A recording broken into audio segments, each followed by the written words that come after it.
Nous fêtons en ce moment l'événement qui a bouleversé l'histoire de l'humanité, et je dirais même de l'univers. La mort et la résurrection de Jésus de Nazareth ont eu des effets que nous ne pouvons pas mesurer. Nous ne pouvons pas savoir ce qui se serait passé si Jésus de Nazareth n'était pas mort sur la croix, s'il n'était pas ressuscité le dimanche de Pâques. Nous pouvons tout simplement deviner. Et nous pouvons penser que si le Fils de Dieu n'avait pas accepté de nous sauver, notre humanité serait déjà depuis longtemps détruite. Qu'elle aurait sombré dans la corruption, la violence, elle se serait entretuée, appartenant à Satan, sans aucun espoir. Cette humanité n'aurait plus d'histoire. Les effets de la croix sont donc immenses, universels, éternels. Et je dirais que ces effets se sont manifestés immédiatement. Alors que Jésus était encore cloué sur la croix, les premiers effets de vie se sont manifestés, partant de lui, touchant certaines personnes, bouleversant leur vie. Et ce matin, je vous propose de prendre quelques textes des évangiles en suivant cette idée, quels sont les premiers effets de la croix. Tout d'abord, nous lirons dans l'évangile de Marc au chapitre 15, versets 16 à 24. Marc, chapitre 15, versets 16 à 24.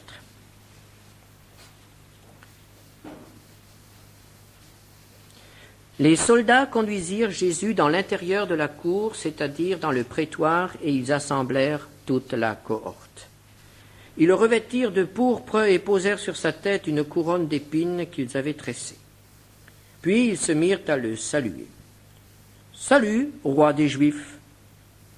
Et ils lui frappaient la tête avec un roseau, crachaient sur lui et fléchissant les genoux, ils se prosternaient devant lui. Après s'être ainsi moqués de lui, ils lui ôtèrent la pourpre, lui remirent ses vêtements et l'emmenèrent pour le crucifier. Ils forcèrent à porter la croix de Jésus un passant qui revenait des champs, Simon de Cyrène, père d'Alexandre et de Rufus. Et ils conduisirent Jésus au lieu nommé Golgotha, ce qui signifie lieu du crâne. Ils lui donnèrent à boire du vin mêlé de myrrhe, mais il ne le prit pas. Ils le crucifièrent et se partagèrent ses vêtements en tirant au sort pour savoir ce que chacun aurait. Les soldats. Il s'agissait de soldats de la Légion romaine, pas forcément des Romains, mais des hommes qui étaient enrôlés dans la Légion romaine. Des hommes dont l'usage des armes était le métier. Ils ne faisaient rien d'autre que de mener les guerres de conquête de la Rome impériale, de pacifier les pays conquis, d'organiser la répression, d'étouffer les révoltes, les émeutes. En somme, ils étaient les instruments du pouvoir romain pour l'asservissement des peuples. On peut, sans aucune crainte de nous tromper, dire que ces gens-là n'étaient pas des natures sensibles. Ce n'étaient pas des sentimentaux. Ils n'avaient certainement pas un œillet ou une rose au bout de leur lance. Ils étaient soldats. Ils étaient des hommes durs. Ils étaient des hommes que la vue du sang ne faisait pas pâlir et qui restaient insensibles aux cris de douleur qu'ils entendaient sur les champs de bataille. Ces hommes-là prirent donc Jésus en charge. C'est entre leurs mains que l'autorité romaine, Pilate, le gouverneur, livra Jésus. Il leur livra Jésus comme on livre un agneau à des loups. Il le leur livra et ne s'occupa plus de ce qu'ils allaient en faire. Il se détourna d'eux. Il était entre leurs mains. Et pendant quelques heures, Jésus va être livré entre les mains de ces hommes d'une cruauté excessive, entre les mains de ces hommes qui ont envie de s'amuser et qui vont donc jouer avec l'un de ces condamnés qu'ils vont tout à l'heure crucifier et garder jusqu'à ce que la mort aura fait son œuvre. Et cet homme qui leur est ainsi livré sans aucune possibilité de se défendre, cet homme devient soudain, à leurs yeux, le représentant du peuple juif.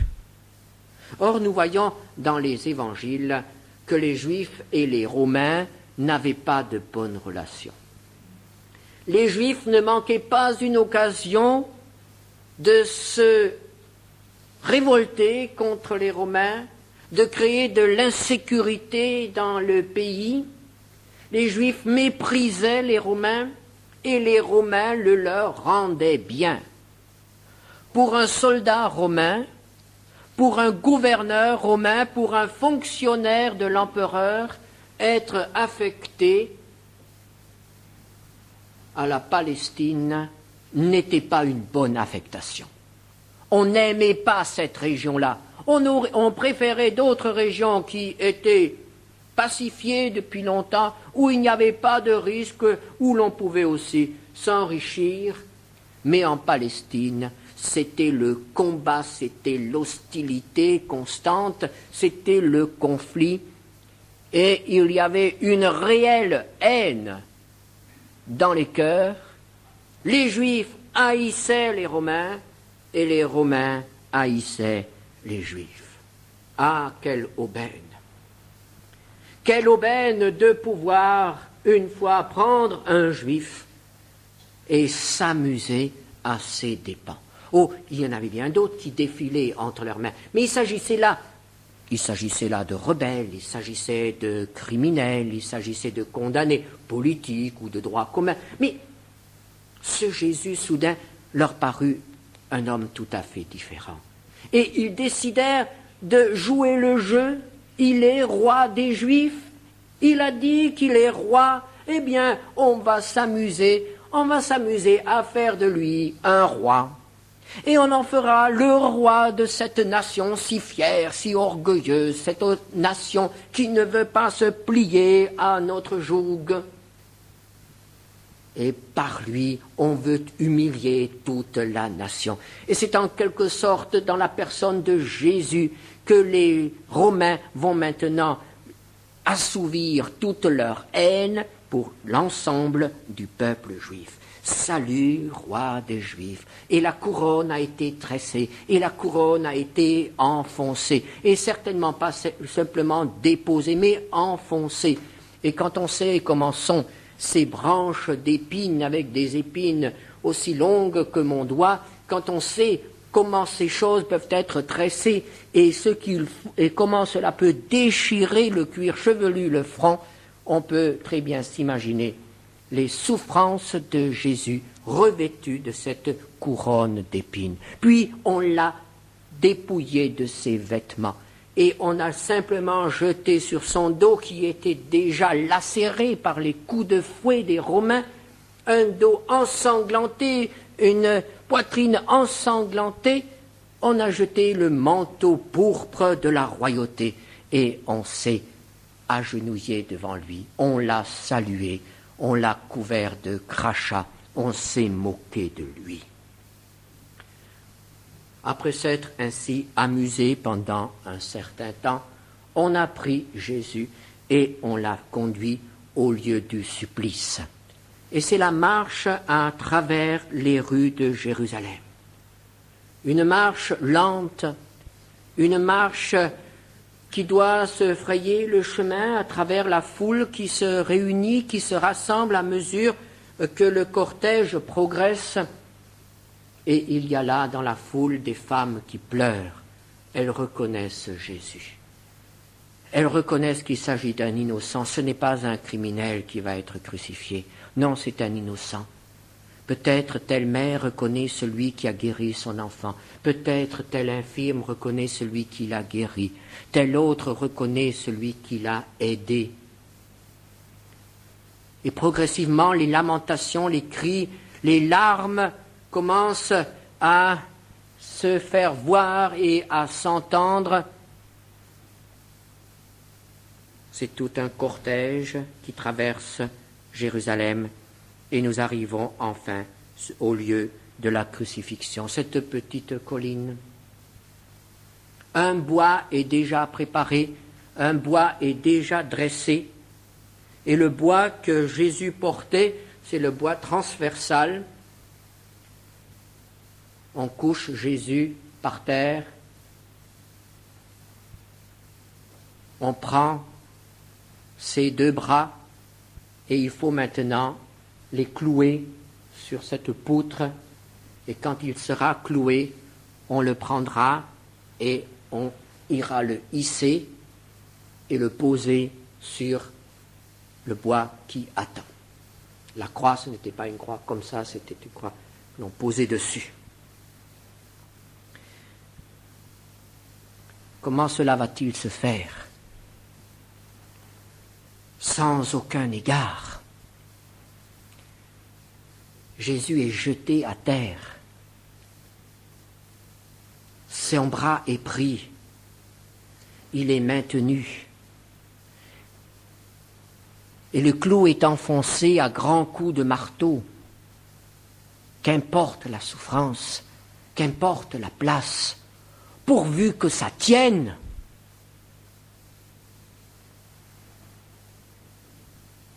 Pourvu que ça ne se déchire pas et que l'on n'ait pas à recommencer.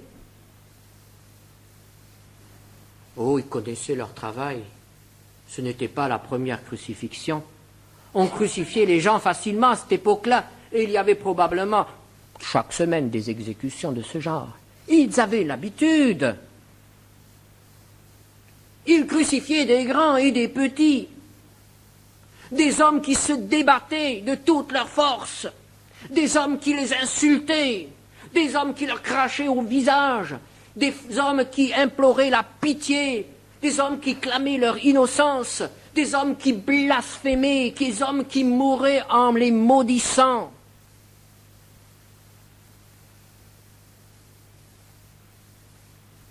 Jésus ne disait rien. Jésus ne se débattait pas. Il n'avait pas besoin de se fatiguer pour le maintenir en place. Il leur a présenté sa main. Et pendant que le clou s'enfonçait, il n'a pas bougé, il n'a pas crié, il n'a pas imploré la pitié.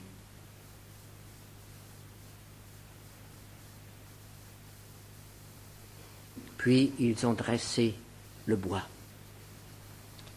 Et vous pouvez vous imaginer les souffrances que chaque mouvement déclenché dans ce corps meurtri de Jésus, chaque secousse, jusqu'à ce que, enfin, cette poutre soit là-haut et ne bouge plus.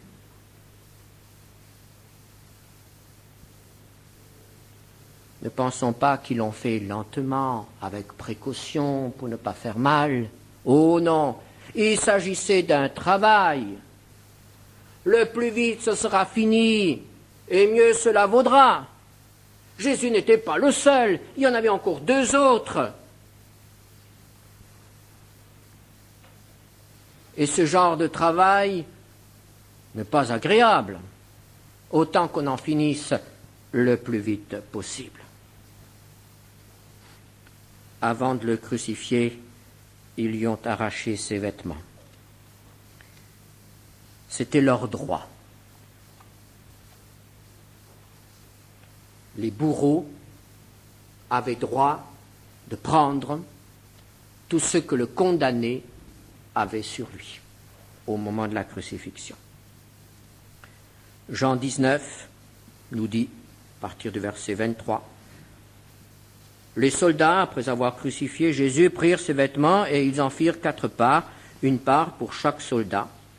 Ils prirent aussi sa tunique, qui était sans couture, d'un seul tissu depuis le haut jusqu'en bas, et ils dirent entre eux, « Ne la déchirons pas, mais tirons au sort à qui elle sera. » Cela arriva afin que s'accomplisse cette parole de l'Écriture. Ils se sont partagés mes vêtements, ils ont tiré au sort ma tunique.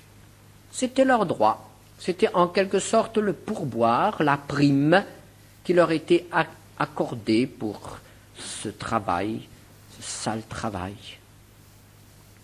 Et je vous assure qu'ils n'ont pas oublié leurs droits et qu'ils n'ont rien laissé à Jésus. Ils lui ont tout pris. Ils ne lui ont rien laissé.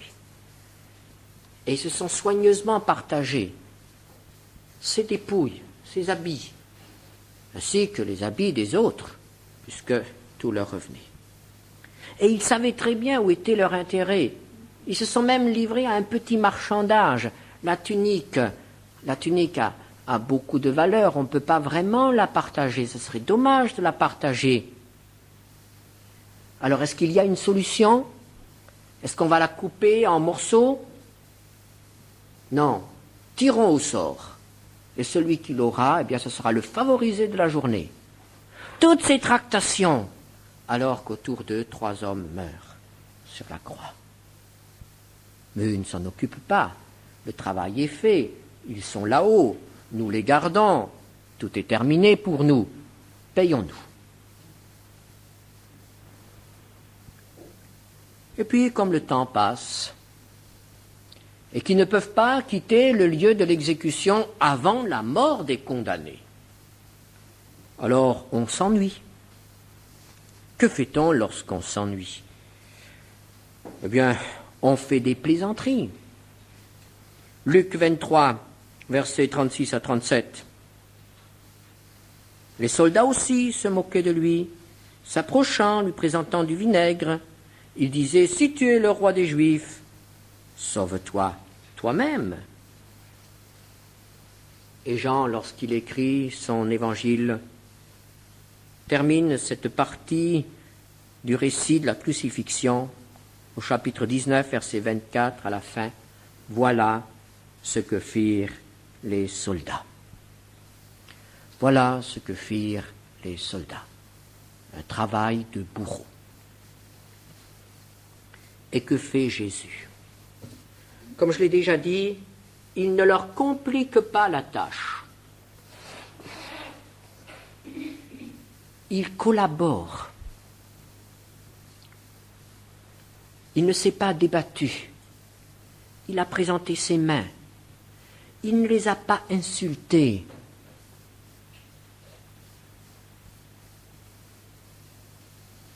Il a prié pour eux. Luc 23, 34, « Père, pardonne-leur, car ils ne savent ce qu'ils font. » Et sur la croix, pendant ces 3 heures d'agonie, il ne les a pas maudits. Vous savez que dans ces pays orientaux, la malédiction est une arme redoutable. On se maudit facilement. Et les malédictions sont souvent terribles. Et les gens craignent les malédictions. Et ces soldats qui avaient l'habitude d'être maudits par tous les condamnés qu'ils crucifiaient, ce jour-là n'ont pas été maudits par ce condamné-là. Au lieu de les maudire, Jésus a prié pour eux. Pardonne-leur, Père. Et du même coup, l'éponge a effacé sur le tableau du jugement. L'éponge a effacé tout ce qui s'est passé, tout ce qu'ils ont fait. La couronne d'épines, le crachat, les moqueries, les coups de fouet, la violence, tout cela a été effacé. Père, pardonne. Et avant de mourir, il s'écriera seulement, Père, je remets mon esprit entre tes mains.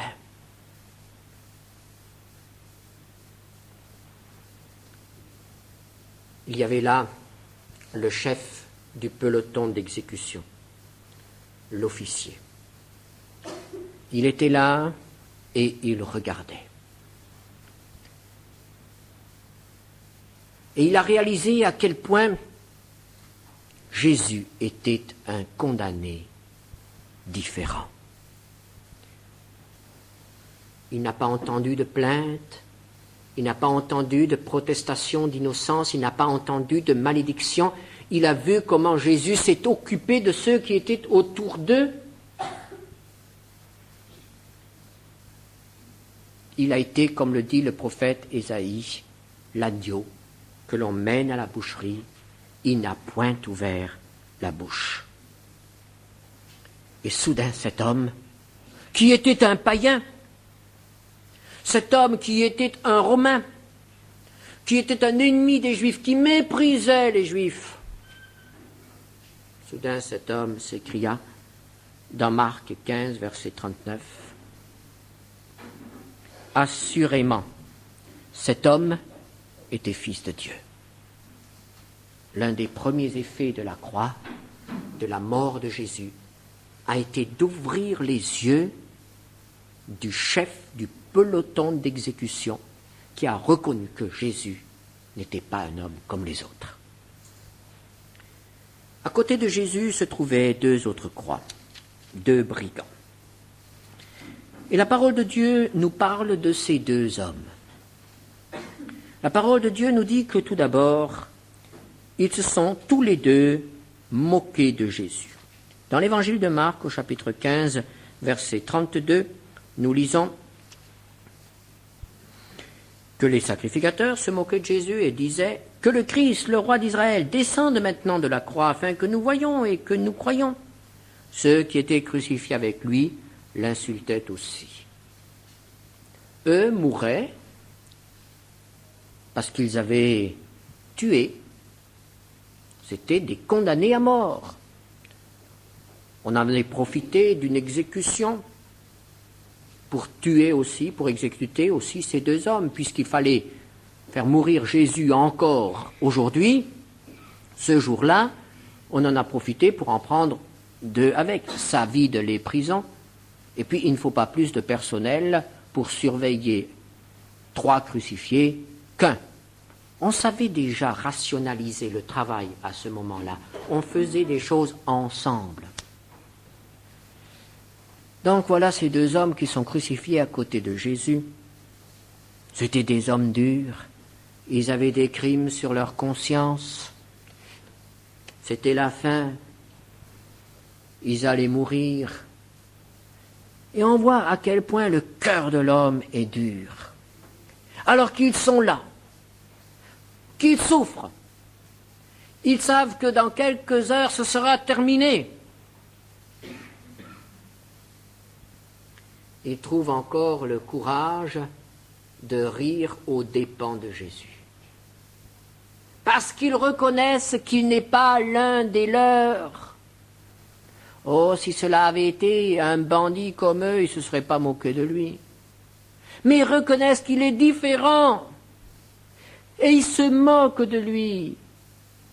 Pour eux, c'est un illuminé, c'est un innocent, un naïf, qui a voulu faire quelque chose et qui n'a pas réussi. Et ils se moquent de lui. Ah, tu as dit que tu es roi, tu as dit que tu es Messie. Maintenant tu es bien attrapé. Mais montre-le donc, fais quelque chose.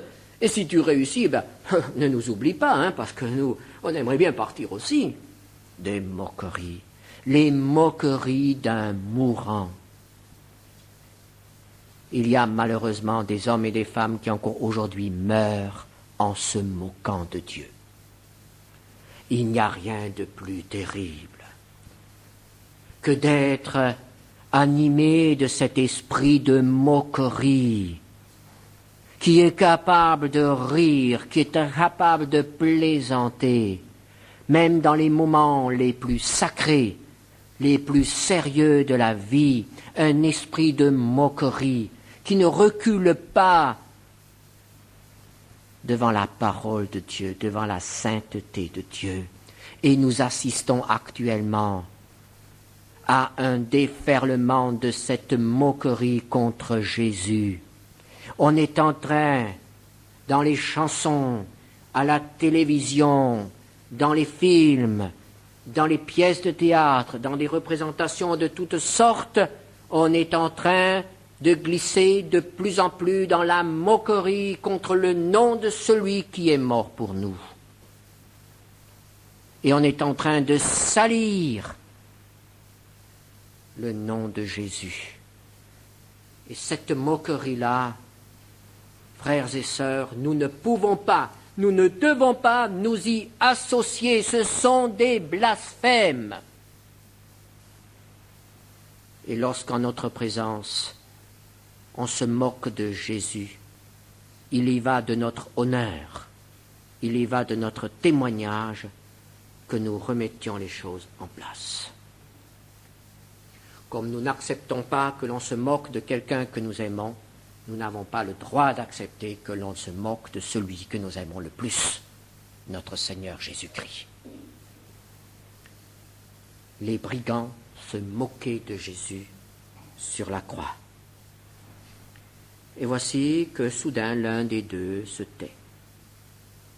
Il commence à réfléchir, il commence à espérer, à regarder. Mais ce Jésus à côté de moi est vraiment tout autre. Ce Jésus à côté de moi, ce n'est pas un illuminé, ce n'est pas un fou.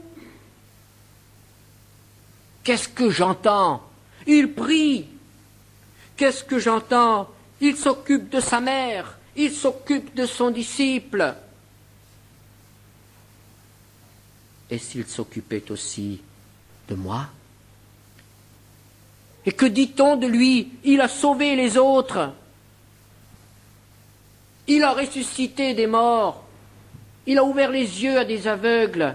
Il a fait marcher le boiteux. Et s'il était le roi? S'il était le Messie promis? Et soudain, dans le cœur de cet homme, qui est déjà affaibli par la souffrance, qui est au seuil de l'éternité, soudain, dans le cœur de cet homme, il se passe quelque chose. Il y a une étincelle qui jaillit, il y a une espérance qui naît, il y a quelque chose. Luc 23, versets 40 et 41. Mais l'autre le reprenait et disait, « Ne crains-tu pas Dieu, toi, qui subis la même condamnation? Pour nous, c'est justice, car nous recevons ce qu'ont mérité nos crimes. Mais celui-ci n'a rien fait de mal. » Il voit la différence. Moi, c'est juste. Je suis un meurtrier, je dois mourir. Mais lui, il est innocent. Et se tournant vers Jésus, il lui dit, « Souviens-toi de moi quand tu viendras dans ton règne. » Et voici la première parole de foi qui jaillit au moment de la mort de Jésus. Le brigand, le premier, avant même les disciples, avant Marie, sa mère, reconnaissent et confessent à haute voix « Quand tu viendras dans ton règne ». Ce qui se passe là, ce n'est pas la fin. Tu vas mourir, mais ce n'est pas terminé. Tu vas mourir, mais tu vas revenir, mais tu vas régner. Tu seras roi. Quelle foi! Foi ou folie? Pas folie, foi. Ses yeux se sont ouverts. À quelques instants avant de mourir, il reconnaît que Jésus est le Sauveur. Et il se précipite, il se jette aux pieds du Seigneur. Oh, il ne peut pas bouger.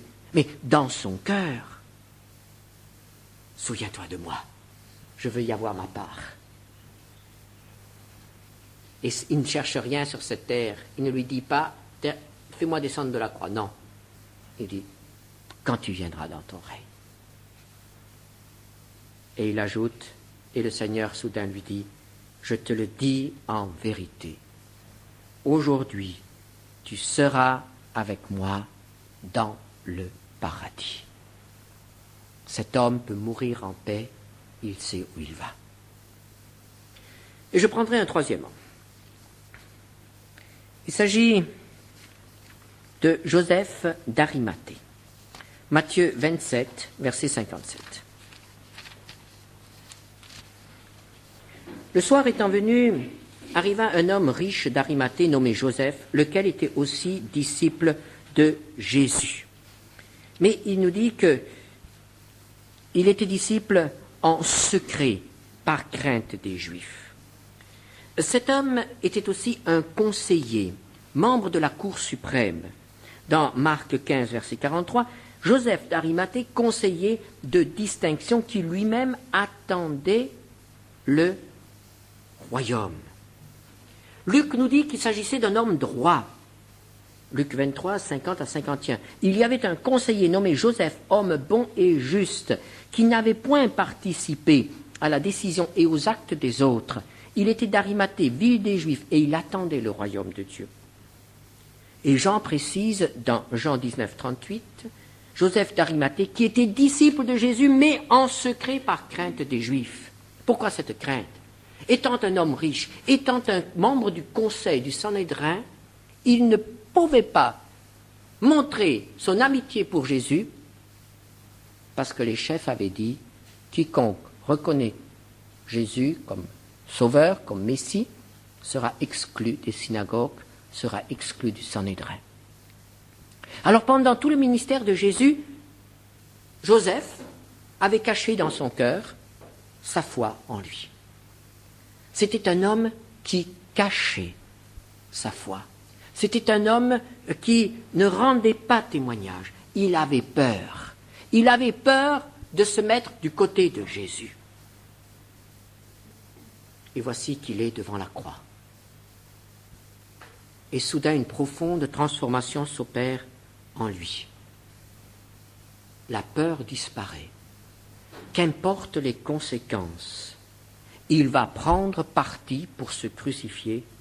Il va se rendre auprès de Pilate. Il va lui demander son corps. Il est prêt à se souiller au contact d'un cadavre. N'oublions pas, c'était la préparation de la Pâque.